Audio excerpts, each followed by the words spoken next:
கம்பராமாயணத்துல ஒரு காட்சி வருது நடுவர் அவர்களே.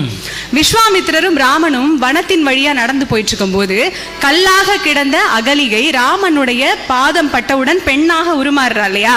அந்த இடத்துல கம்பர் ரொம்ப அழகா ஒரு பாடல் எழுதியிருப்பாரு. அந்த பாடல்ல வண்ணம் அப்படிங்கிற ஒரு சொல் 8 முறை வரும். சரியா? இவ்வண்ணம் நிகழ்ந்த வண்ணம் இனி இந்த உலகுக்கெல்லாம் உய்வண்ணம் அன்றி மற்றோர் துயர் வண்ணம் உருவதுண்டோ, மை வண்ணத்து அரக்கி போரில் மழை வண்ணத்து அண்ணலே உன் கை வண்ணம் அங்கு கண்டேன் கால் வண்ணம் இங்கு கண்டேன்னு அந்த வண்ணம்ங்கிற சொல் இந்த பாடல்ல 8 முறை வருது. ஆச்சா, இது எப்போ?